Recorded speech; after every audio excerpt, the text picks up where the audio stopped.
नमस्कार दोस्तों, स्वागत है आप सभी का तक्षशिला पर। शाम को 4 बज चुके हैं। समय है आपका टॉप 15 हिस्ट्री के मल्टीपल चॉइस क्वेश्चन की, और जो कि आगामी परीक्षा आपकी यूपीएससी, यूपी ट्रिपल एससी, पेट, आपका जो भी एग्जाम हो, रेलवे हो, एसएससी हो, बैंक हो, जहाँ भी जीएस का रोल है, वहाँ सभी के लिए ये सेशन जो है बहुत इंपॉर्टेंट है। तो फटाफट आप सभी लोग जुड़ जाइए और अपने सारे मित्रों के साथ एक बार क्लासेस के लिंक को भी जो है वो शेयर कर दीजिए कि आपके सारे के सारे मित्र जो हैं वो भी क्लासेस में जुड़ जाएं, वो भी इस क्लासेस का लाभ उठाएं। और याद रखिए, हर शाम 4 बजे जो है ये सेशन होता है। लेकिन इसके अलावा और भी बहुत सारे सेशन हैं जिसके बारे में आपको जानकारी रखना जो है आवश्यक है। तो कौन कौन से सेशन है इसके अलावा, उन सब पे भी हम बात करेंगे, उसके बारे में भी हम लोग जानेंगे। तो इसके अलावा अगर हम बात करें दोस्तों, तो रोज सुबह आप देख रहे हैं कि आपको 6 बजे जो है वो करंट अफेयर्स के मल्टीपल चॉइस क्वेश्चन का सेशन मिलेगा, जो कि सभी प्रतियोगी परीक्षाओं के लिए इंपॉर्टेंट है। तो आज सवेरे का अगर करंट अफेयर्स का मल्टीपल चॉइस क्वेश्चन नहीं देखा होगा तो आप यहाँ इसी चैनल पर जो है वो आपको मिलेगा। वीडियो सेशन में जाइएगा, आपको देखने को मिलेगा, जो कि हिंदी और अंग्रेजी दोनों भाषाओं में है। इसके अलावा बात करें दोस्तों, तो रोज रात को 8 बजे इंडियन पॉलिटी के टॉप 15 क्वेश्चन मिलेंगे, जिसमें आज हम लोग मौलिक अधिकार यानी कि फंडामेंटल राइट्स के बारे में बात करेंगे। इसके अलावा बात करें दोस्तों, तो रोज सुबह 9 बजे जो है वो डेली करंट अफेयर्स एनालिसिस आते हैं, जिसमें the Hindu, Indian Express, Down to Earth के जो इंपॉर्टेंट न्यूज होते हैं, जो कि यूपीएससी और स्टेट पीएससी के एग्जाम में आपके लिए बहुत महत्वपूर्ण है। वो सारे के सारे प्रश्न जो है वो आपसे आपके साथ चर्चा की जाती है। और अब हम बात करें तो अभी जो एग्जाम हुआ था यूपीएससी मेंस का, अगर वहां हम देखें तो 75% प्रश्न जो हैं वो आपको इसी क्लासेस से देखने को मिले थे। ठीक है, तो इसके ऊपर वीडियो भी आप देख सकते हैं। चलिए स्टार्ट करते हैं सेशन को दोस्तों। और सबसे पहला प्रश्न आप सभी की स्क्रीन पर आ चुका है। प्रश्न है, गर्त आवास के साक्ष्य प्राप्त हुए हैं। Evidence of pit accommodation has been received. कहां से हुआ है आपको बताना है। संगन कुल्लू, बुर्ज होम, मांडो या कोल डिहवा। आपके सामने ये ऑप्शन है दोस्तों, और टाइमर भी आपका चल ही रहा है। आपको बताना है कि गर्त आवास के साक्ष्य कहां से प्राप्त हुए हैं। दोस्तों, जिन भी स्टूडेंट्स के दिमाग में ऑप्शन सेकंड ऑप्शन होगा यानी कि बुर्ज होम होगा, वो सभी के उत्तर जो है वो सही है। बुर्ज होम जो है वो आपका राइट आंसर है, और बुर्ज होम में जो है वो आपको आवास के जो है वो साक्ष्य देखने को मिले हैं, जो कि आपके स्क्रीन पर आपको देखने के लिए मिल रहे हैं। ठीक है ना। तो बुर्ज होम जो है वो राइट आंसर है दोस्तों। और ये जम्मू एंड कश्मीर में अगर हम बात करें, तो जम्मू एंड कश्मीर में आपका एक जगह है जिसके बारे में आप लोग जानते ही हैं, श्रीनगर। और श्रीनगर के पास अगर हम बात करें तो नौ पाषाण स्थल है ये, जहाँ की आपको ये सारे साक्ष्य जो है वो मिले हैं। अगला प्रश्न है, भीमबेटका की गुफाएं कहाँ स्थित है। Where are the Bhimbetka cave located. Pachmarhi, अबल्लादूगंज, भोपाल या सिंगरौली। आपको बताना है कि राइट आंसर क्या है। आपकी स्क्रीन पर ये ऑप्शन था, और समय जो है वो आपका चल रहा है। आपको बताना है कि राइट आंसर क्या है। तो दोस्तों, जिन्होंने कहा भोपाल, जिसके दिमाग में भोपाल चल रहा है, वो सभी के उत्तर जो है वो सही है। और मध्य प्रदेश के रायसेन जिले में अगर हम बात करें, तो रायसेन जिले में आप देखेंगे मध्य प्रदेश के, तो स्थित है, चित्रकला का उदाहरण है। ठीक है ना। और भोपाल रायसेन के पास का एरिया है। अगर रायसेन एग्जाम्पल में नहीं है तो आप भोपाल जो है वो डाल सकते हैं। अगला प्रश्न है, भारतीय पुरातत्व सर्वेक्षण किसका संलग्न कार्यालय है। Archaeological survey of India is the attached office of. समय आपका शुरू हो चुका है। ऑप्शन है, मानव संसाधन विकास, ह्यूमन रिसोर्स डेवलपमेंट, संस्कृति मंत्रालय, मिनिस्ट्री ऑफ कल्चर, विज्ञान एवं प्रौद्योगिकी, साइंस एंड टेक्नोलॉजी, पर्यटन मंत्रालय, मिनिस्टर ऑफ टूरिज्म। आपको बताना है कि सही उत्तर क्या है। तो दोस्तों, जिसके दिमाग में ऑप्शन होगा संस्कृति मंत्रालय, वो सभी के उत्तर जो है वो आपके सही हैं। अगला प्रश्न है आपके स्क्रीन पर, उत्खनन प्रमाणों के अनुसार पशुपालन का प्रारंभ हुआ था। According to the excavation evidence animal husbandry has started. मध्य पाषाण काल में, निचले या निम्न पाषाण काल में, मध्य पूर्व पाषाण काल में या ऊपरी पाषाण काल में। आपको बताना है दोस्तों कि सही उत्तर क्या है।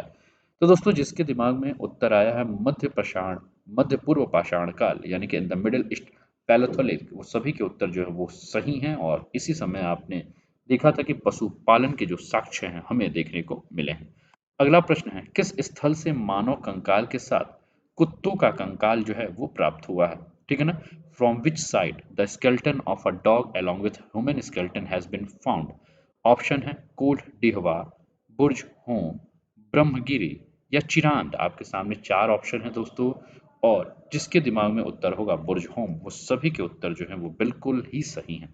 कैसा लग रहा है सेशन दोस्तों, जरूर बताइएगा। 5 प्रश्न हो चुके हैं, और टॉप 15 प्रश्नों पे हम लोग की जो है चर्चा चल रही है। एक बार क्लासेस के लिंक्स को जो है वो अपने सारे मित्रों के साथ जो है वो शेयर भी कर दीजिए कि आपके सारे मित्र जो हैं वो क्लासेस में जुड़ जाएं। चैनल को सब्सक्राइब करके आप लोग शेयर भी कर दीजिएगा अपने मित्रों के साथ कि ज़्यादा से ज़्यादा मित्र जो हैं इस क्लासेस का जो है वो लाभ उठा सकें।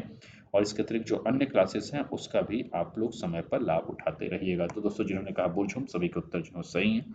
अगला प्रश्न है, गेरुवड़ी मित्रभांड मृदभांड पात्र का नामकरण हुआ था। ठीक है ना? What was the name of the गेरुवड़ी पॉटरी वेसल? ठीक है ना? हस्तिनापुर में, व्हाट वाज नहीं, वेयर वाज द, ठीक है ना? ठीक है ना? हस्तिनापुर में, लाल किला में, बदारिया में या आजमगढ़ में, आपको बताना है कि राइट आंसर क्या है। और आपका समय जो है शुरू हो चुका है। गेरुवड़ी मृदभांड पात्र का नामकरण हुआ था हस्तिनापुर में, लाल किला में, बदरिया में या आजमगढ़ में। और दोस्तों, जिन्होंने कहा हस्तिनापुर, वो सभी के उत्तर जो हैं वो बिल्कुल ही सही हैं। अगला प्रश्न है, भीमबेटका किसके लिए प्रसिद्ध है? भीमबेटका इज फेमस फॉर सोन नदी का उद्गम स्थल, ओरिजिन ऑफ सोन रिवर, गुफाओं के शैलचित्र, रॉक पेंटिंग ऑफ केव्स, खनिज मिनरल्स या बौद्ध प्रतिमाएं। आपको बताना है कि राइट आंसर जो है वो क्या है। और आपका समय जो है वो शुरू हो चुका है।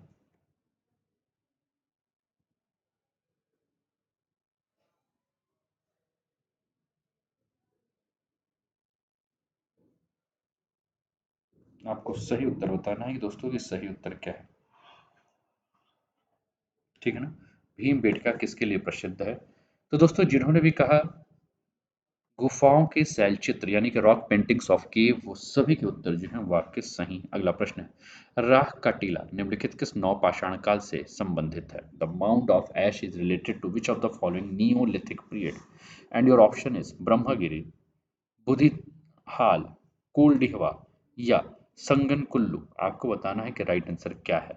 तो दोस्तों, जिसके दिमाग में संगन कुल्लू चल रहा हो वो बिल्कुल सही है। और संगन कुल्लू के बारे में अगर हम बात करें तो कर्नाटक में यह जो स्थान है, वो कर्नाटक में एक स्थान है, आपको याद होगा या पढ़ा भी होगा, सुना भी होगा, मैसूर।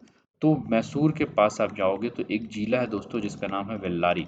तो वेल्लारी जनपद के आसपास अगर हम बात करें तो आपको ये स्थान जो है देखने को मिलेगा। अगला है, बृहद पाषाण स्मारकों की पहचान की गई। The megalithic monuments have been identified मंदिर के रूप में, in the form of the temple, सन्यासी गुफाओं के रूप में, saints in the form of caves, मृतक दफनाने के स्थान, place of a burial of a deceased. And युग में से कोई नहीं। आपको बताना है कि राइट आंसर क्या है। ठीक है ना?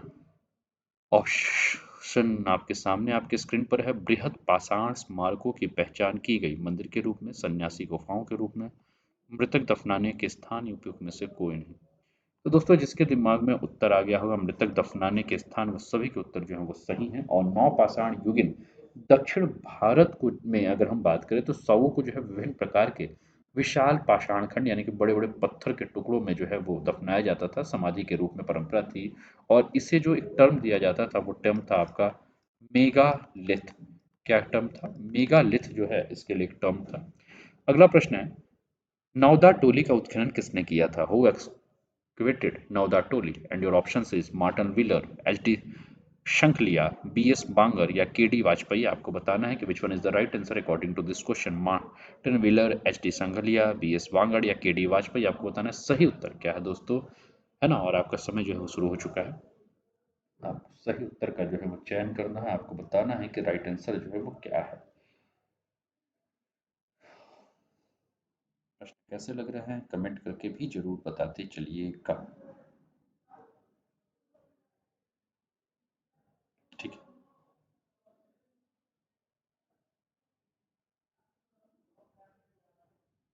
ठीक है, चलिए आगे बढ़ते हैं। तो देखते हैं दोस्तों, जिन्होंने भी कहा एच टी सांखलिया, वो सभी के उत्तर जो है वो सही हैं।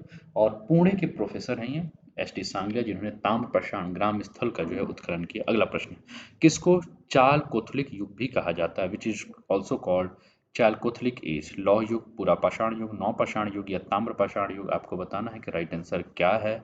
और आपका समय जो है वो शुरू हो चुका है। टॉप 15 प्रश्न है, टॉप 15 क्वेश्चन है जिस पर हम चर्चा कर रहे हैं आप लोगों के लिए, आप लोगों के साथ। हर शाम 4 बजे सेशन आता है, रात को 8 बजे आपका पॉलिटी का सेशन है जिसमें हम फंडामेंटल राइट्स पे बात करेंगे। सुबह 6 बजे daily current affairs MCQ factual question है, और रात सुबह 9 बजे अगर हम बात करें तो डिटेल एनालिसिस है। तो दोस्तों जिन्होंने कहा ताम्रपाषाण युग, वो सभी के उत्तर जो है वो आपके सही। अगला प्रश्न है, उस स्थल का नाम बताइए जहां से प्राचीनतम स्थायी जीवन के प्रमाण मिले हैं। Name the site from where the earliest evidence of a permanent life has been found. ठीक है ना। गोल मोहम्मद का किला, कालीबंगा, मेहरगढ़ या धौलावीरा, आपको बताना है दोस्तों कि राइट आंसर जो है वो क्या है। उस स्थल का नाम बताइए जहां से प्राचीनतम स्थायी जीवन के प्रमाण मिले हैं। गोल मोहम्मद का किला,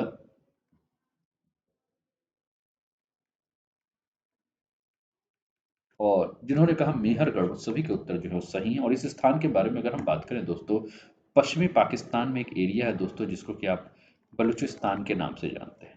बलूचिस्तान में अगर आप देखेंगे दोस्तों तो कच्छ का मैदान है, और कच्छ के मैदान में अगर आप देखेंगे तो आपको ये स्थान नजर आएगा, मेहरगढ़। अगला प्रश्न है, किस स्थान से मध्य पाषाण काल में पशुपालन के प्रमाण मिले हैं। From which place is the evidence of animal husbandry found in the Mesolithic period. बोरी, बागौर, लखनिया, औदे, आपको बताना है कि राइट आंसर क्या है। ठीक है ना। तो दोस्तों जिसके दिमाग में उत्तर आया होगा बागोर, वो सभी के उत्तर जो है वो सही हैं। और मध्य पाषाण काल में पशुपालन के साक्ष्य जो है मिले हैं। और इस स्थान के बारे में अगर हम बात करें तो मध्य प्रदेश में एक स्थान है दोस्तों जिसको कि हम होशंगाबाद के नाम से जानते हैं। किसके नाम से जानते हैं? होशंगाबाद के नाम। तो होशंगाबाद के निकट अगर हम बात करें तो एक जगह है जिसका नाम है आदमगढ़। ये तो आपका एमपी हो गया। लेकिन सेम इसी के साथ अगर हम बात करें तो राजस्थान, अगर आप बढ़ोगे तो राजस्थान में एक क्षेत्र मिलेगा, एक जिला मिलेगा जिसको कि हम भीलवाड़ा के नाम से जानते हैं, और भीलवाड़ा के पास आपको मिलेगा बागौर। तो अगर आपका यहाँ आदमगढ़ ऑप्शन होता तो हो सकता था कि आप यहाँ आदमगढ़ डाल सकते, लेकिन यहाँ बागौर दिया है तो बागौर आपको याद रखना है, भीलवाड़ा जिला, राजस्थान। अगला प्रश्न है, भारतीय पुरातत्व का जनक किसे कहा जाता है। Who is called the father of Indian archaeology. Alexander Cunningham, Mortimer wheeler, John Marshall या जेम्स प्रिंसेप। आपको बताना है कि राइट आंसर क्या है, ए, बी, सी या डी।